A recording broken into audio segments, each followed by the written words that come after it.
Hello friends, मेरा नाम जयप्रकाश शर्मा है। आत्रे ब्रदर्स चैनल में आपका हार्दिक स्वागत है। दोस्तों, आज की वीडियो का टॉपिक है शनि देव की साढ़े साती। शनि देव की साढ़े साती क्या होती है और किस तरीके से कुंडली में साढ़े साती का प्रभाव पड़ता है। कई लग्न कुंडली में साढ़े साती किस तरीके से देखी जाती है। ज्यादातर ज्योतिषी क्या करते हैं कि कुंडली सॉफ्टवेयर से दशा अंतरदशा से जो परिणाम मिलता है उसी के अनुसार आपको बता देते हैं कि साढ़े साती चल रही है। वो किस तरीके से चल रही है वो नहीं पता चल पाता। आज की वीडियो में हम सिर्फ यही देखेंगे कि चंद्रमा सॉरी शनि देव की साढ़े साती हमारी जो लग्न कुंडली है उसमें किस तरीके से चल रही है। ठीक। और वो कब तक चलेगी, कब स्टार्ट हुई थी, तो वो चीजें हम कैलकुलेशन करके देख सकते हैं। तो सबसे पहला हमारा टॉपिक यही है।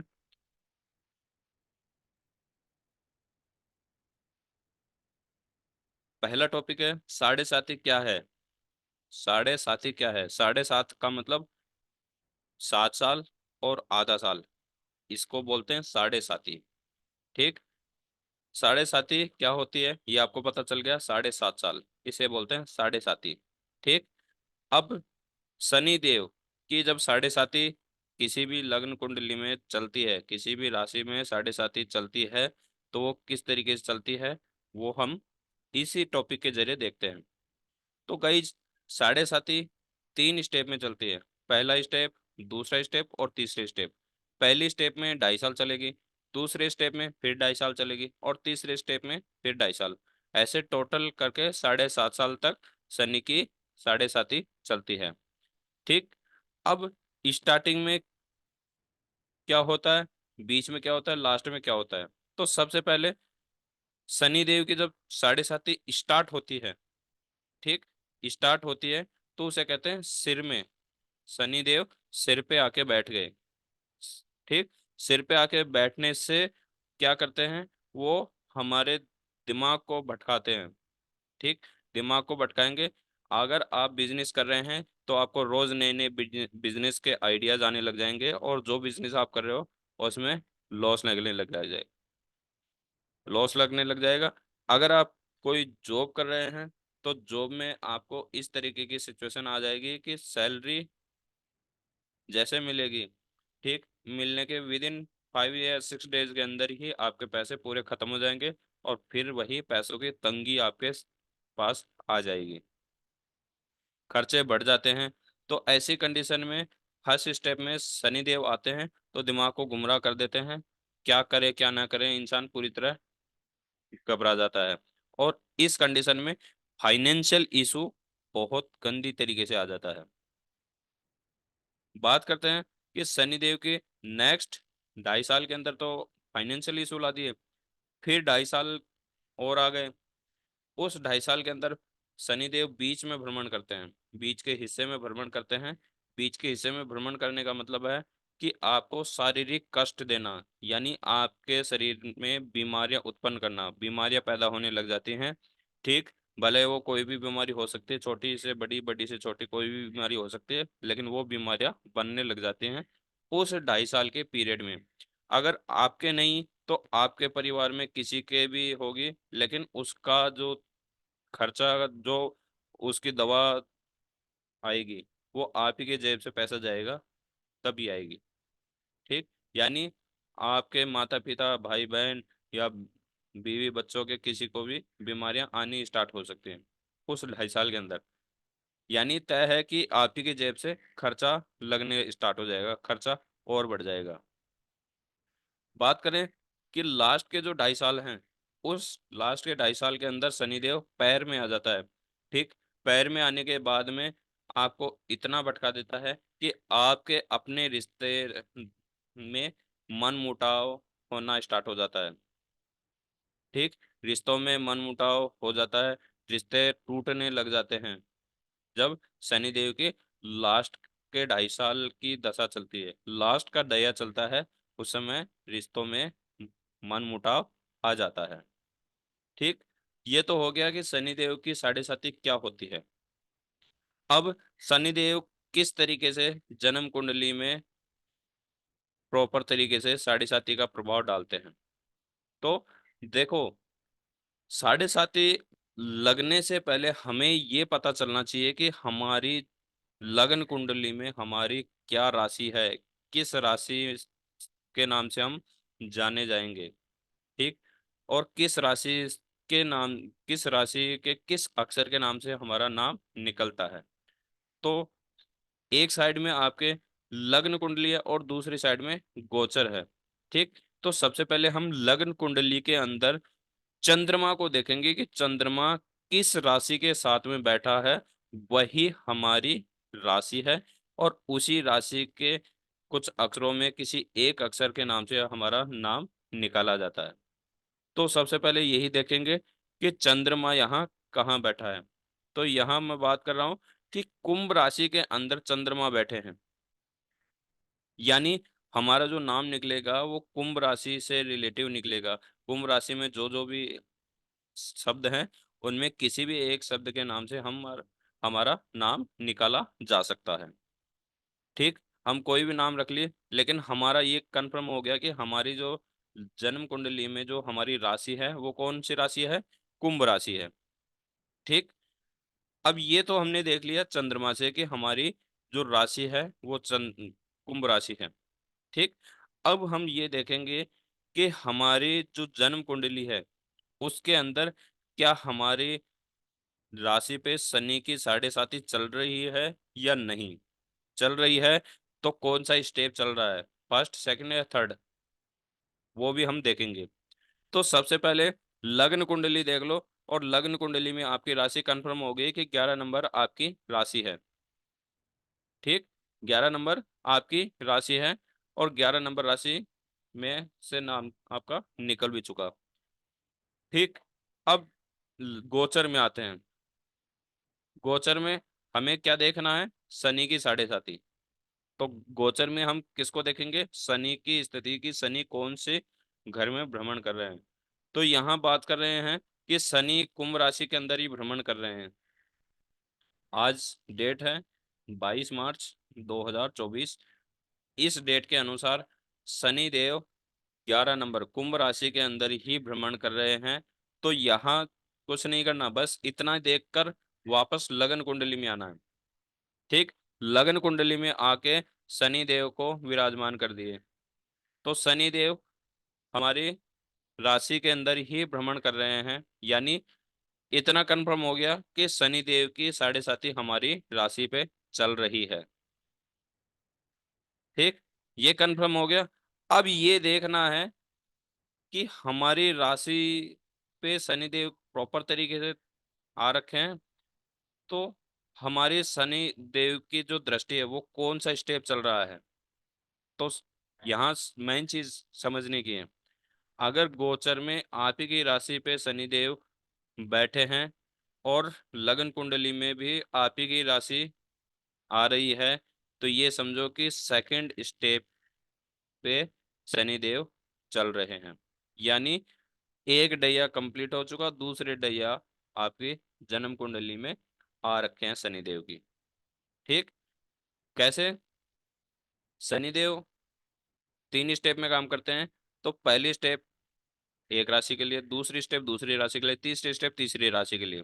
यानी मकर राशि के ऊपर चल रहा है शनि का तीसरा स्टेप। यानी मकर राशि के पैरों में शनिदेव बैठे हैं, आपके बीच में शनिदेव बैठे हैं, और जो मीन राशि है उसके सिर में शनिदेव बैठे हुए हैं। यानी आपकी जन्म कुंडली में शनिदेव बिल्कुल बीच में बैठे हैं। आपके परिवार में आपके बीमारी वगैरह बढ़ाने के काम कर रहे हैं शनिदेव। यानी आपके खर्चों को और भी ज्यादा बढ़ा रहे हैं। ठीक। अब यहाँ सबसे मेन चीज देखी जाएगी कि लग्न कुंडली में लग्नेश कौन है और लग्नेश और शनि देव के बीच में क्या रिलेशन है वो भी देखना है। तो इस जन्म कुंडली में जो लग्नेश है, धनु राशि का जो स्वामी है वो है गुरुदेव बृहस्पति देव। ठीक। बृहस्पति देव और शनि देव के बीच में कोई यारी दोस्ती नहीं है। ठीक। तो यहाँ शनिदेव हैं मारक के। तो इस कंडीशन में इस राशि में शनिदेव बैठे हैं तो भले वो स्वयं की राशि है, लेकिन रिजल्ट गलत मिलेंगे। उस व्यक्ति के साथ में हमेशा गलत परिणाम मिलेंगे। ठीक। ये तो हो गया कि शनिदेव तीन राशियों में एक साथ काम करते हैं, क्योंकि शनिदेव वक्री होते हैं। एक राशि में वक्री, एक में बैठे हैं और दूसरे में सामने देख चलते हैं।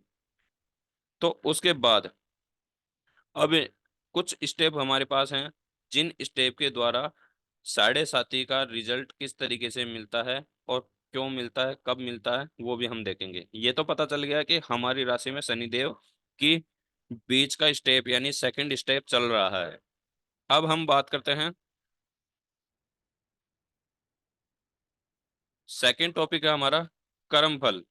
शनिदेव हमारे नौ ग्रह में एक ऐसे ग्रह हैं जो कार्य का फल देने वाले होते हैं। जैसा काम करोगे वैसा ही आपको फल मिलेगा। वो काम है शनिदेव के पास में, वो डिपार्टमेंट है शनिदेव के पास में। अगर आप किसी के साथ छल कपट करोगे तो शनिदेव वो उस कर्म का फल आपको जरूर देंगे, उनकी साढ़े साथी आने पर। अब आपके लग्न कुंडली में साढ़े साथी तो आ गई, अब आपके कर्म कैसे हैं उसी तरीके से आपको फल मिलना स्टार्ट हो जाएंगे। अगर आप किसी के पैसे ले रखे हैं, नहीं दे रहे हैं, तो समय आपका आ गया। ठीक। वो पैसे किस तरीके से जाएंगे, वो शनिदेव के पास है। ठीक। दूसरी बात है गोचर। अगर आपकी जन्म कुंडली आपने देख ली तो गोचर जरूर देखो। जैसे अभी हमने गोचर देखा, तो गोचर में शनिदेव हमारी ही राशि में बैठे हैं, यानी गोचर देखना सबसे जरूरी है। गोचर देखने के बाद में ही पता चलता है कि शनिदेव की साढ़े साथी हमारी कुंडली में, हमारी राशि में चल रही है या नहीं चल रही। ठीक। उसके बाद में देखते हैं शनिदेव की स्थिति। यहाँ से शनिदेव की स्थिति देखी जाती है कि शनिदेव की डिग्री क्या है, और शनिदेव मार्ग के हैं या योग कारक हैं। अब जैसे इस जन्म कुंडली के अंदर शनिदेव मार्ग के हैं। क्यों? क्योंकि यहाँ जो लग्नेश हैं वो गुरु हैं, और गुरु के शत्रु शनिदेव हैं। तो यहाँ शत्रु होने के कारण शनिदेव हो गए मार्ग के। तो यहाँ शनिदेव की स्थिति हमने देख ली कि शनिदेव यहाँ गलत हैं, मारक हैं। तो यहाँ शनिदेव आपको परेशान करेंगे। कुछ लोगों का आपने सुना होगा कि वो शनिवार को कुछ नहीं कर सकते, लेकिन कुछ लोग ऐसे हैं जो शनिवार को कार बाइक लोहा ज्यादातर खरीदते हैं। तो वो जो शनिवार को खरीद के लाते हैं, ये समझो कि उनके ऊपर शनिदेव बहुत अच्छे प्रसन्न हैं। उनकी जब साढ़े साथी चलती है तो वो उनको बहुत अच्छे परिणाम दे रहे हैं, तभी वो शनिवार को ये चीजें खरीद रहे हैं। और जो नहीं खरीदते, समझ लो कि इनके ऊपर शनिदेव की गलत दृष्टि है, तो वो उस चीज से की वजह से नहीं काम करते हैं। तो यहाँ हमने शनिदेव की स्थिति भी देख ली। अब बात करते हैं शनिदेव की साढ़े साथी आती है तो लक्षण कैसे पता चले, कैसे पता चले, तो वो लक्षण कैसे हमें फील हो। तो सबसे पहले आपको यही साढ़े साथी क्या है, ये तीनों टॉपिक आपको समझ में आ जाएंगे लक्षण में ही।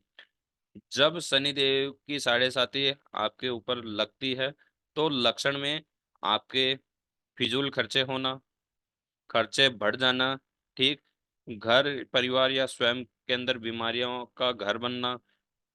एक बीमारी छूटती है फिर दूसरी बीमारी, फिर तीसरी बीमारी, ऐसे घर घर के अंदर बीमारियों का घर बनना। ठीक। और रिश्तों में दरार पड़ना, ये भी सारे लक्षण ही आते हैं। तो ये सारी चीजें शनिदेव की साढ़े साथी के लक्षण दिखाते हैं।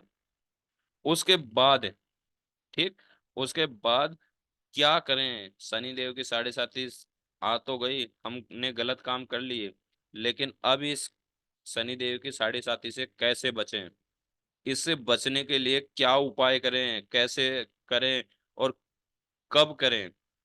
तो दोस्तों, शनिदेव की साढ़े साथी के लिए आपको सबसे बेस्ट तरीका ये है कि शनिवार के दिन शनि मंदिर जाएं। आसपास में यदि शनि मंदिर है, शनि मंदिर जाएं। शनि मंदिर के अंदर आप स- स- काली सरसों का तेल का दीपक जलाएं। काली सरसों के तेल का दीपक जलाएं। दीपक जलाने का समय है सूर्यास्त से बाद और सूर्योदय से पूर्व। ठीक।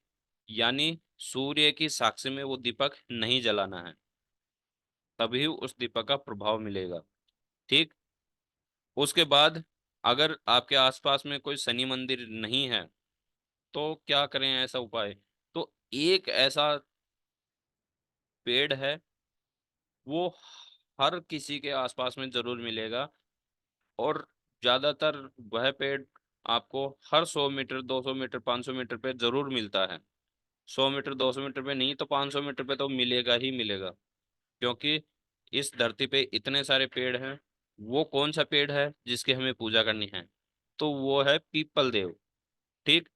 पीपल देव के पास में ऐसी जो नेगेटिव एनर्जी है, उनको अपने अंदर खींचने की बहुत तगड़ी शक्ति होती है। तो करना क्या है कि वैसे ही सुबह या शाम, सूर्यास्त से बाद और सूर्योदय से पूर्व, आपको चमेली का तेल का दीपक जलाना है, और 21 पाठ हनुमान चालीसा के करने हैं। ठीक। 21 पाठ हनुमान चालीसा के पढ़ेंगे चमेली का दीपक जलाकर पीपल के पेड़ के नीचे। तो उससे शनि की जो मिलने वाले गलत परिणाम हैं, ठीक, उनसे आप बचे जाओगे, और शनि देव से मिलने वाले अच्छे परिणाम आपको भरपूर मात्रा में मिलते रहेंगे। ठीक। तो ये चीज करने से आपके शनि देव की दृष्टि आपके ऊपर अच्छी बनी रहेगी। अब मैंने यहाँ दो चीज बताई है। शनि पीपल के पेड़ में, ज्यादातर लोग क्या बताएंगे कि पीपल के पेड़ के अंदर भी आप सरसों के तेल का दीपक ही जलाएं। लेकिन मैंने आपको यहाँ चमेली का तेल का दीपक इसलिए बताया है कि चमेली का तेल का दीपक जलाने से और हनुमान चालीसा के पाठ करने से, जो हनुमान जी का भक्त है, उस पे कभी भी शनि की साढ़े साती का प्रभाव नहीं होता। थोड़ा बहुत होता है, लेकिन प्रॉपर तरीके से, जिस तरीके से होना चाहिए उस तरीके से नहीं होता। क्यों? क्योंकि शनि देव हनुमान जी के ऊपर अपना प्रभाव डाले थे, और उनका थोड़ा सा बल देखकर ही शनिदेव पीछे हट गए थे कि इनका बल सहन नहीं कर सकते। तो यह है कि बालाजी महाराज ऐसे होते हैं कि उनके ऊपर शनिदेव, उनके ऊपर या उनके भक्तों के ऊपर शनिदेव दृष्टि भी नहीं डाल सकते प्रॉपर तरीके से। तो सबसे बेस्ट है पीपल के पेड़ के अंदर चमेली के तेल का दीपक जलाएं, और 21 पाठ हनुमान चालीसा के एवरी शनिवार आप करते रहें। शनिदेव की जो दृष्टि है वो आपके ऊपर कभी गलत नहीं पड़ेगी, हमेशा अच्छे ही परिणाम मिलेंगे। आशा करूंगा कि वीडियो पसंद आई है। जिस दोस्त के भी शनि की साढ़े साती चल रही है और वो इस तरीके से परेशान हो रहा है, ये वीडियो उसको जरूर शेयर करें, ताकि वह अपनी साढ़े साती से बचे। ठीक। नेक्स्ट वीडियो जैसे आएगी आपके पास नोटिफिकेशन आ जाएगा। तब तक के लिए जय श्री राम।